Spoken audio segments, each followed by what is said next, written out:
What's up everybody and welcome back to the channel. In this video for the First Descendant today, we're going to be looking at King's God lands again.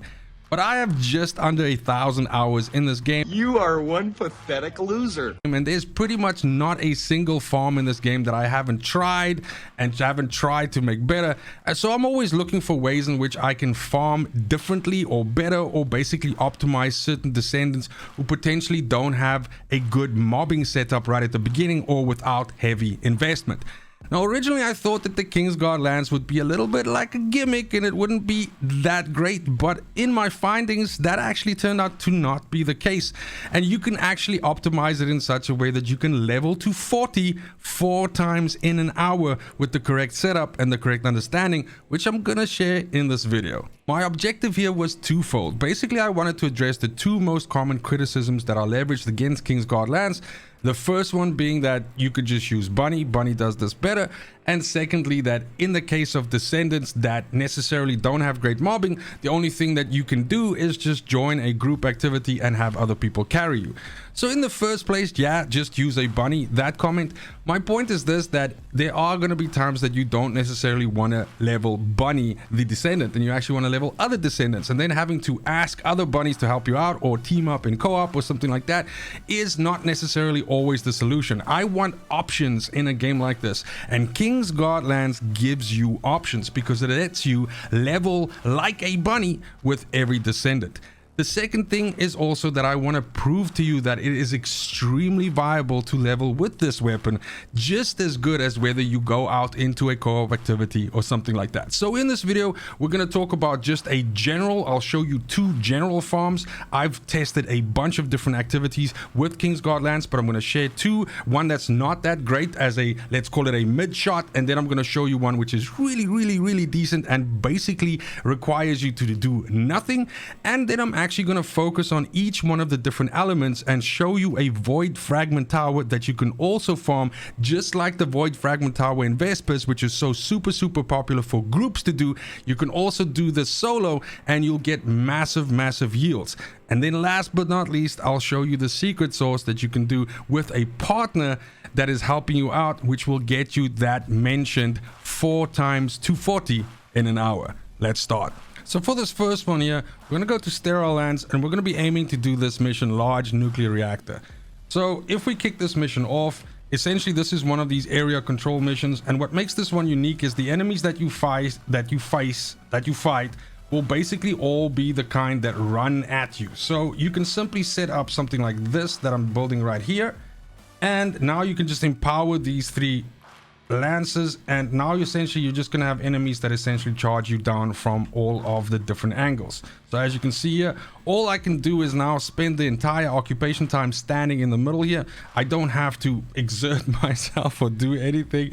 Basically I can just keep my towers topped up, and these enemies will all just run in and basically die as they try to make their way to you. None of these enemies are ranged, so they're not going to try and shoot at you, anything like that. And this is just an easy peasy way that you can just stand here and soak up XP, weapon proficiency, and essentially all of these items that drop. If at any time you feel like your ammo is running low for your King's God lands, you can simply just pick up ammo from these enemies that are all just dying around you here, and we can just spend this entire time in here just basically looting to our heart's content.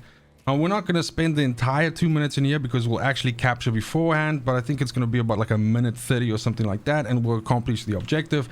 And the point is that if you do this for an hour, you are going to be making almost 1 million XP, basically about 820,000 weapon proficiency, about 136k Kuiper, and about 2 million gold. This is all within an hour. It's going to drop around 144 modules for you to loot, as well as 324 equipment pieces. These are all averages, of course. I tested this out across multiple hours to try and establish a base median, but this is going to be a mixture of reactors, weapons, and components, of course.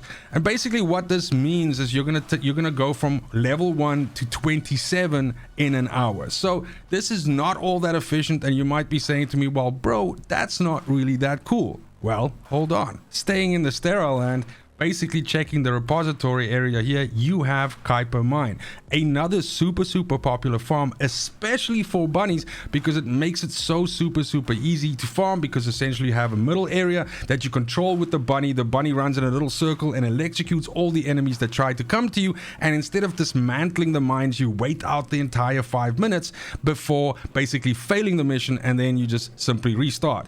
Now we can manipulate this or also do this with the lance, and I'll show you how, and it's even less effort than it is with the bunny, with the added benefit of the fact that you don't actually have to do all the movement based shit that you have to do with a bunny to basically keep going.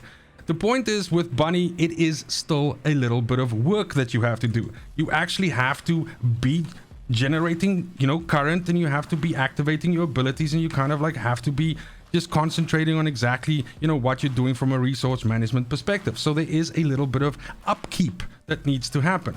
It's not a lot, let's be honest. It's easy work, but I'm going to show you with the lance how we're talking about something that's even easier.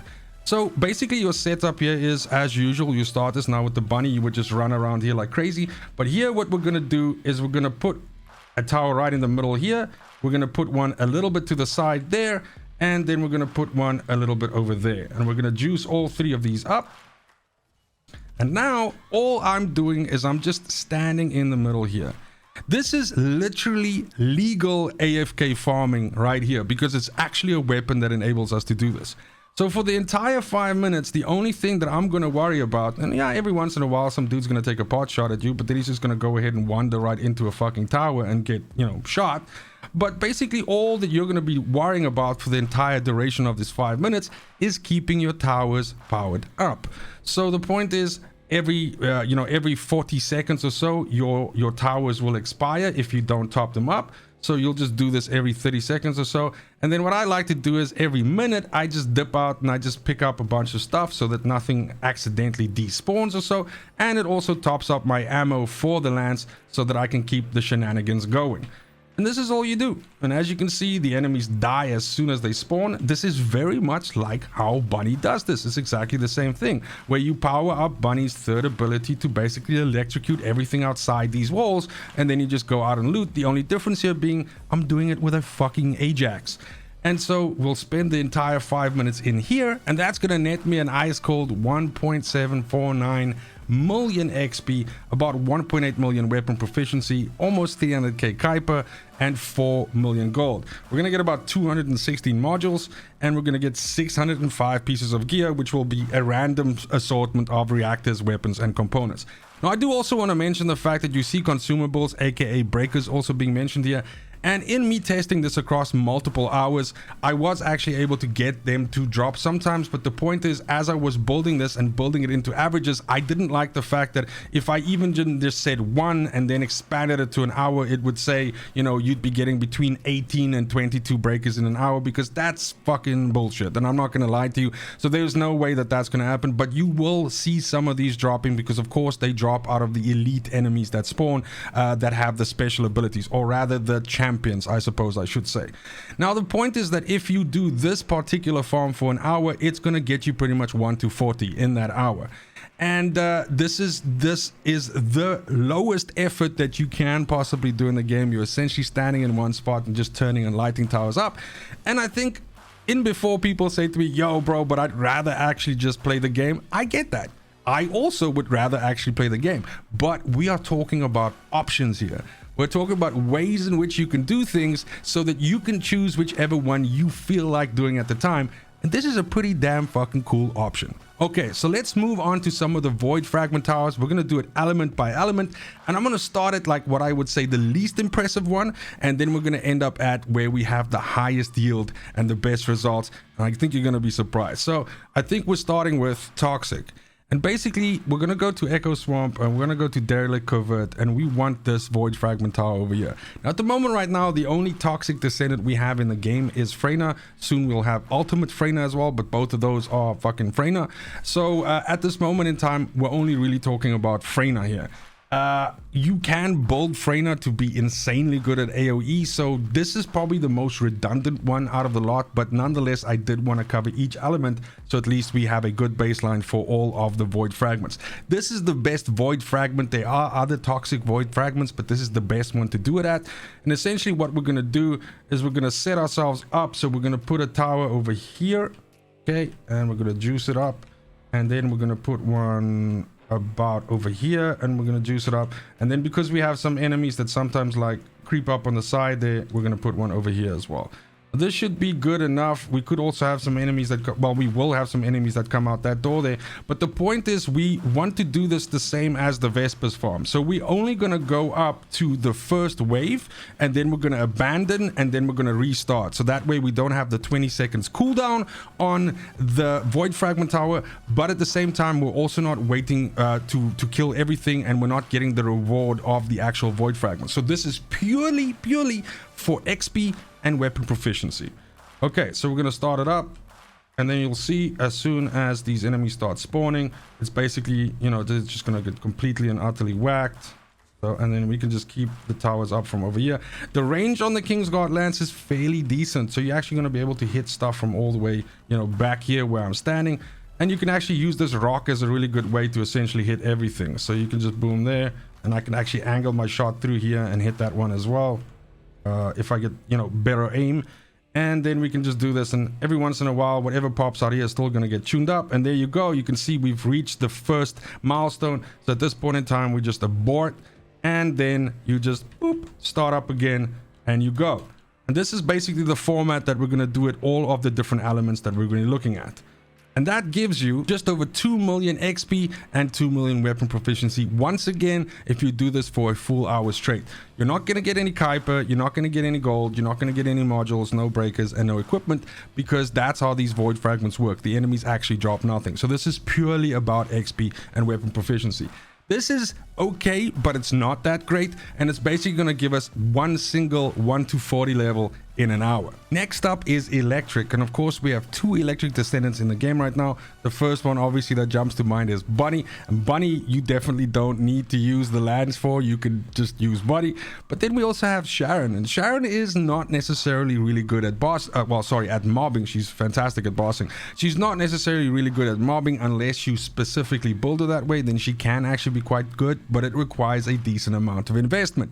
So instead of doing that, we can use the Kingsguard Lance. And basically what we're doing is we're coming to the Agna Desert over here, and then we're coming to the mining site, and it's this void fragment tower right over here. This is actually a farm that I really like to use Bunny for as well, so it's perfect for this example that we're going to do here. But basically we're just going to go ahead and set up, so we want to place our towers over here. So we're going to go ahead and put one kind of like right next to that rock there. Then we're going to put one over here, and then our last one we can just sort of pop that there and then power it up. Now we can simply walk on over here and start this up, and we'll see the towers will just start eating these fucking dudes up. Of course, as always, if you need some ammo, you can just dip in, and usually you should be able to pick up some ammo right there.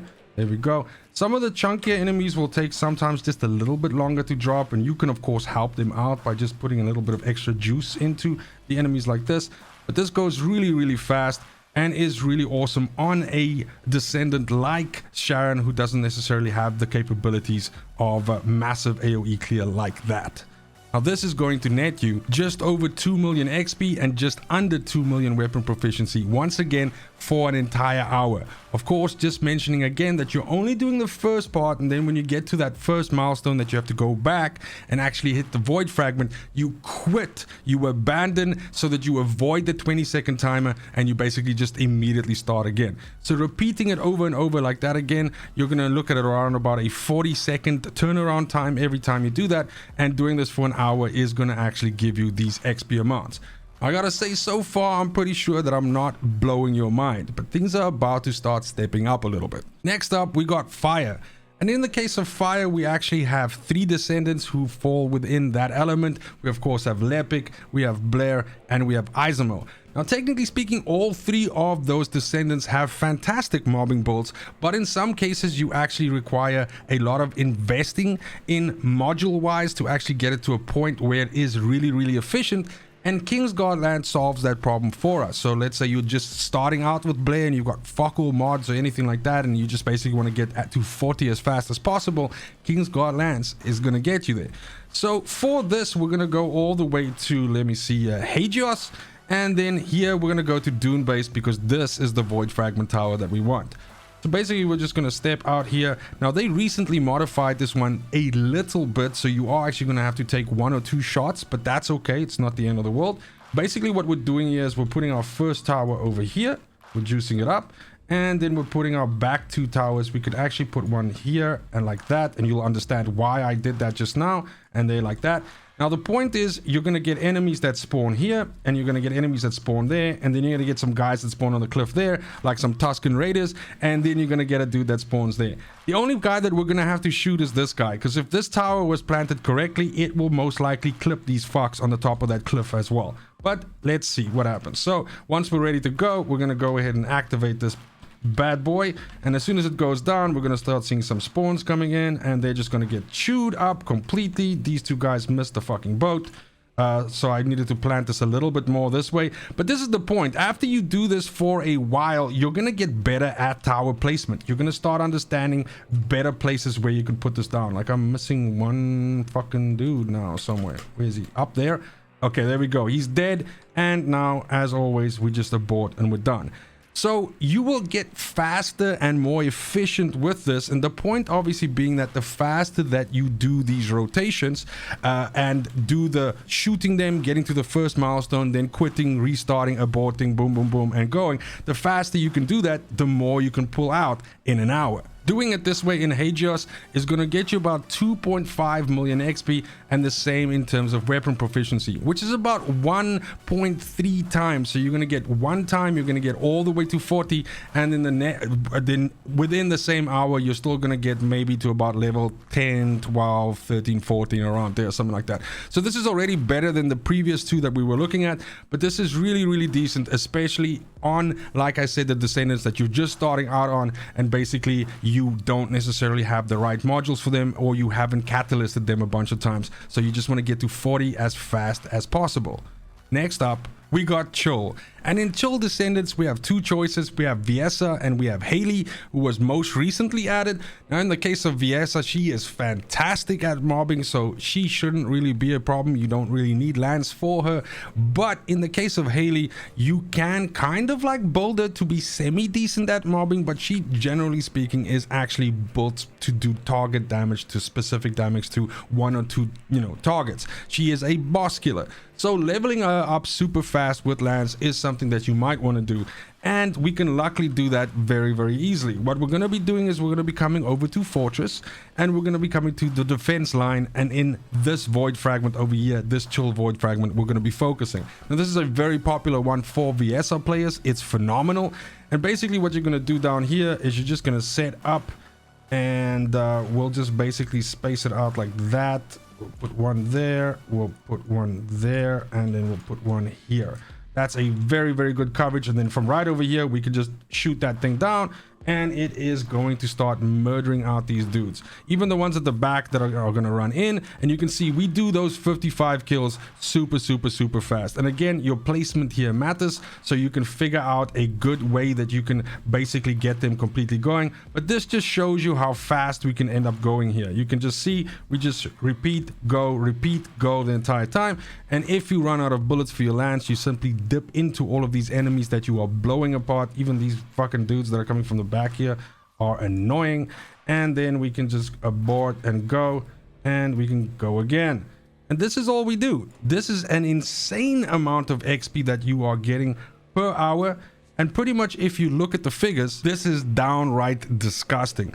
We're basically pulling out 7.3 million XP and 7.3 million weapon proficiency in an hour, doing it exactly the way that I showed you right now, and that gives us basically almost 4 times 240 in an hour. This is insanely efficient, but there's even better than this. Of course, what we have left as a damage type is non-attribute. That means we're talking Ajax, we're talking Enzo, we're talking Glade, Jaber, Kyle, Luna, Valby, and Eugen. So a huge amount of Descendants actually fall within this elemental category. And for that, you guessed it, we're going to be coming to Vespers.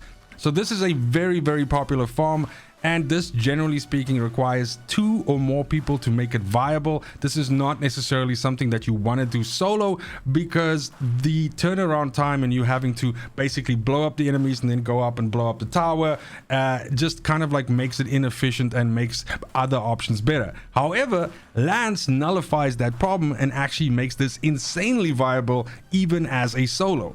So in this case here, I'm just going to use Ajax, and this is us over here. And pretty much this area is where all of the enemies spawn. So what you want to do is you kind of want to build yourself like a little fucking triangle like this, like basically what I'm doing here. And again, your placement, you will get better at this and you'll figure out the best way to do. But the idea is you want to blow enemies up as soon as they spawn. This one is the big one, because the faster you do this, the better your yield's going to be. So in this case here, I'm just going to go over here and I'm going to blow this up. And it's actually just going to murder all these dudes. There we go. It's racing to 55. It's done. I abort. And then we go again. And I just go boom. And it starts spawning them again. And in this time, I can quickly run on over.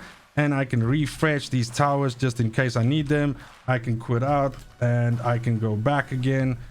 And you can see basically the only thing that is slowing me down is this amount of travel that I need to do back to the actual tower. And basically as we turn around, we just go again. So you can see this is insanely efficient. If you've ever done this farm with other people, you'll know that this is literally one of the best ways for you to level 240 like super fast. And if you do this for an hour, you'll be pulling out 6.5 million XP and the same about the amount for weapon proficiency. Now you might be saying, yo, my guy, this is less than what we just saw with Chill. This is not better, so what are you talking about? And again, I just want to mention the fact that this essentially takes us about 9 seconds to reboot every time. If you can do it faster than that, it obviously increases the yield. But 6.5 million XP and weapon proficiency is going to get you about 3.5 times 240. So you're going to level fully 240 3 times and about, let's say, 75% of the way. Well, more like, let's say, 50% of the way, to be fair, in an hour. But here's the thing. In testing it with a friend this morning, we were able to actually shave off quite a bit of seconds. So what we were able to do is we were actually able to get it from 9-second rotation down to 7-second rotation. That gives us a whopping 8.4 million XP per hour, as well as 8.372 million weapon proficiency in the same amount of time. Now, doing that for an hour is going to let you level 4.4 times to 40. So a full 4 times from 1 to 40, and then another 40% of the way to your 5th 40 within an hour. We tested this for 2 hours, basically just to make sure that it was actually running correctly, and you kind of like settle into like a super nice groove where you basically like, you completely understand, like, you know, because the things die, right? The shit that dies to the towers dies within like less than 2 seconds.